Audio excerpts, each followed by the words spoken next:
So yun na guys. Umuusok pa tong kawawa naman. Abo talaga. Naabo lahat. Walang natira sa siya nga nakita ko rin guys. So ito yung mga manok na may-ari dito po mga kaibigan. Magandang araw po sa inyong lahat, no? So meron tayong special mission ngayon. So meron daw isang kubo dito, isang bahay sinunog umano, sinasakir. So yun ang papuntahan natin ngayon doon guys, doon pa sa unahan. So sabi sa nakakita mga kaibigan ay minasakir daw yung bahay kanina lang, kaya subukan itong puntahan kung gano'n ba katotoo, no? Kung totoo bang may sinunog na kubo dyan. So yun, sana meron pa tayong mailigtas kung meron pa man. So yun, medyo malapit na tayo. Doon sa unahan meron doon yung kubo, nandun yung isang maliit na bahay na sinunog, minasakir kasama yung mga nakatira doon na sinunog sa isang bahay. Yun pupuntahan natin. Sana hindi pa huli ang lahat, no? Sabi sa nakakita yun dyan ay hinabol sila ng hindi kilalang mga tao. Yun, medyo may kalapitan na. Meron kasing dumadaan dito, hinabol sila ng mga di kilalang mga tao na mga armado. Itong kubo daw dito ay meron daw isang pamilya na nakatira na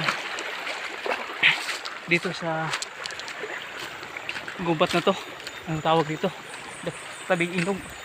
Wala silang kapitbahay dito. Yung dumaan dito kanina ay hinabol at pinagbabaril.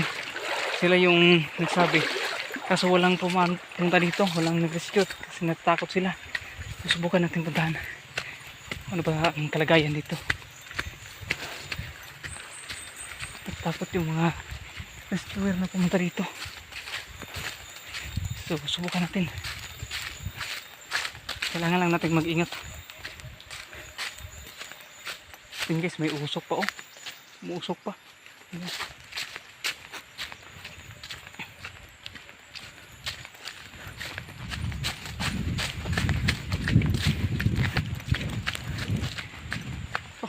Guys, sunog talaga, umuusok pa. Isang pamilya to, minasakar siguro. Yun guys, kitang kita nyo. Yan. So yun na guys, umuusok pa tong kawawa naman. Abo talaga, naabo lahat. Walang natira sa siya nga nakita ko rin guys. So ito yung mga manok na may-ari dito.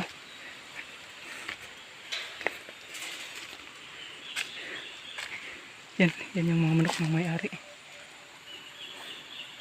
So ugdaw gid.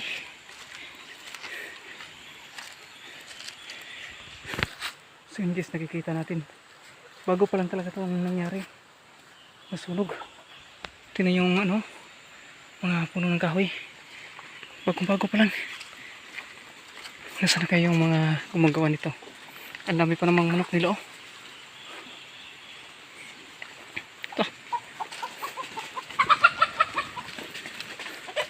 init pa guys, mainit pa. Yan, puro yero. Ang laki ng pinsala dito.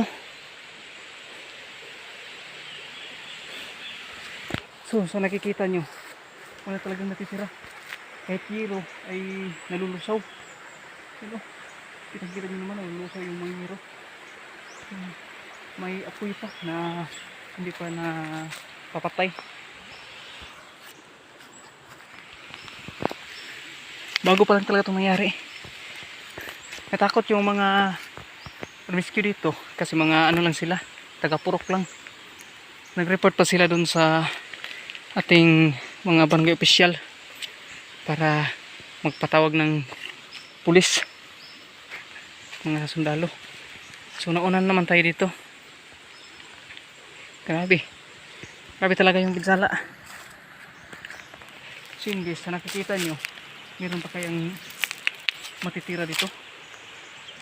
Ano man talaga yung nangyari dito, kung totoo man na minasakir sila at kasamang sinunog dito, hindi na sila makikita dahil yan o, nakikita nyo naman, puro abo, saka may ano po, may apoy pa.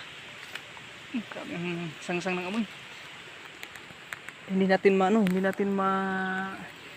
tawag doon, hindi natin sila mahanap din dahil mainit pa. Siguro yun siguro yun, oh, parang may ano yun, parang may bukog.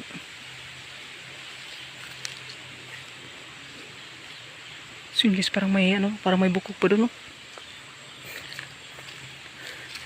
Ano man yung kasalanan nila dito, bakit naman nila nagawang sunugin yung bahay kasama pa yung may-ari.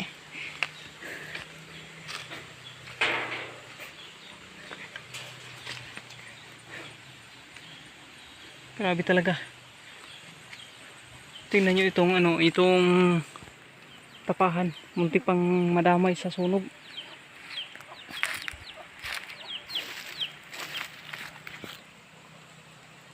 So yun guys, kailangan natin ng tulong para ma-solve tong case dito, yung kaso nito. So palagi guys ko, nandito lang yung gumagawa nito, nandito lang sa malapit.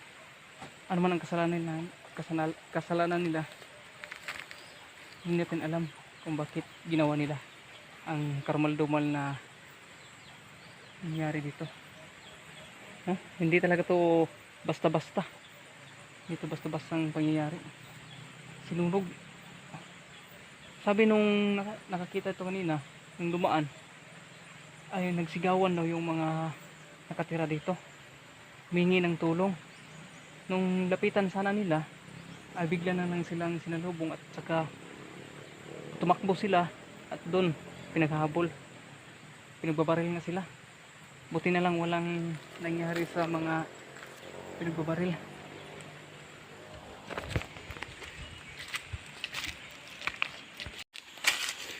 So yun guys, sana matulungan natin sila, no?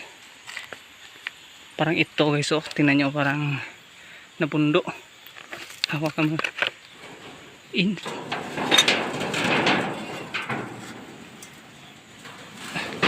So yun guys,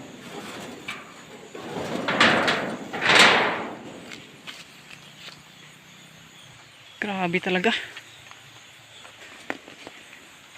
yung nangyari.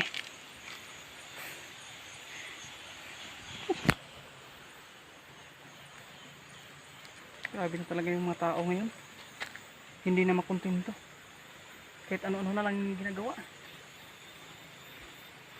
Pati itong inosenteng nakatira dito, pinag-tripan. Hindi naman siguro tama yung ginagawa nila.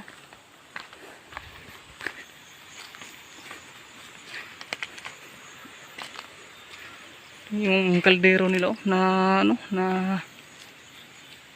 mainit pa. Hawakan ko sana.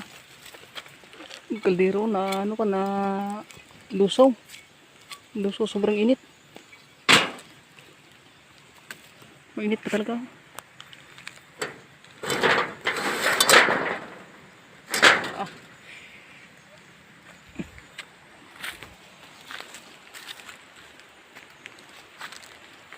So yun guys, anong dapat natin gawin? So mag-antay naman tayo, no, sa mga re-rescue dito.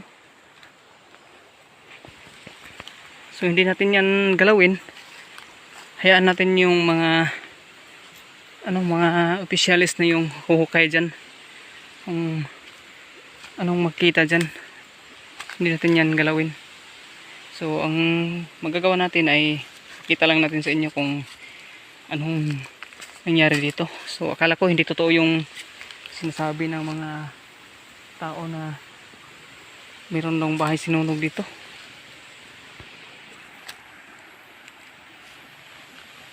Ano ba naman yung ano naman man ang nangyari sa atin ngayon?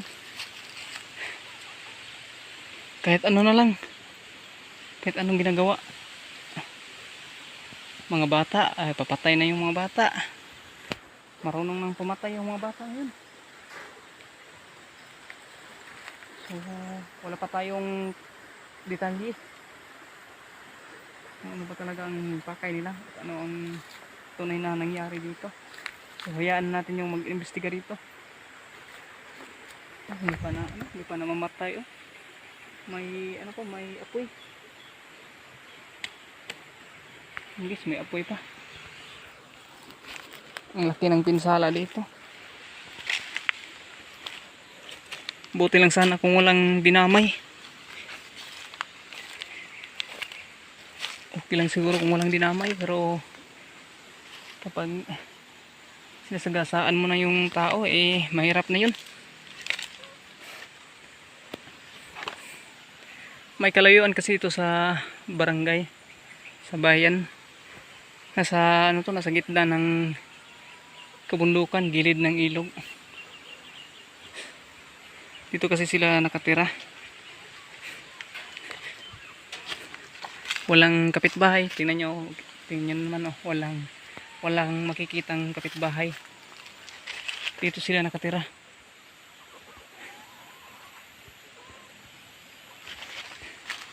Sabi ng nag-report ay tanghali daw 'to nangyari.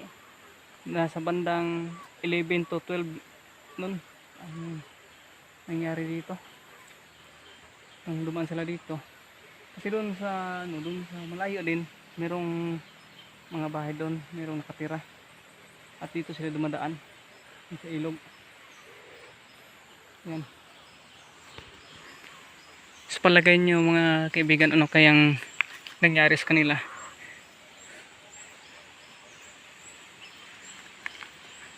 Tinulis, hinold up. Sin guys, hinold up siguro sila. Bago lang silang nakapagbenta ng niyog, ng kopra. Bago lang nakapagbenta ng kopra tong may-ari dito. Sa palagay ko, hinold up sila tapos sinalvage.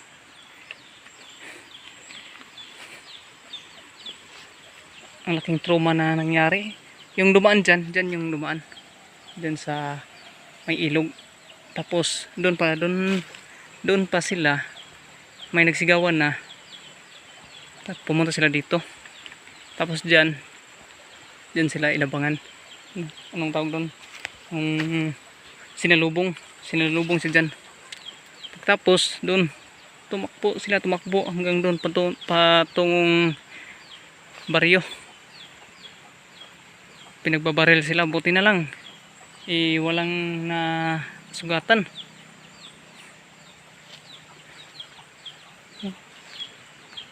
Walang nasugatan sa mga tulong sana dito.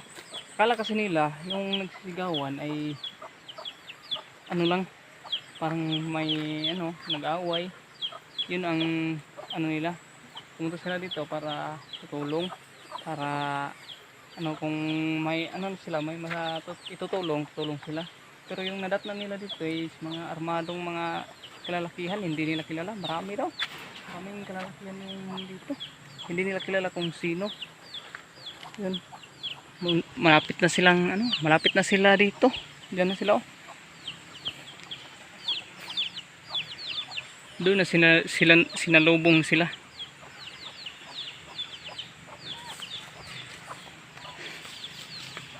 So maya maya ay makarating na yung mga dito, mga pulis at taga barangay para mag-imbestiga sa nangyari dito.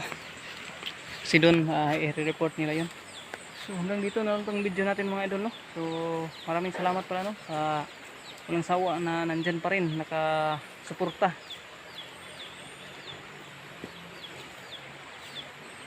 So nandiyan rin nakasuporta sa atin, no? Kahit minsan lang tayo nakapag-upload, nandiyan pa rin sila, nandiyan pa rin kayo. Maraming salamat talaga. So yan.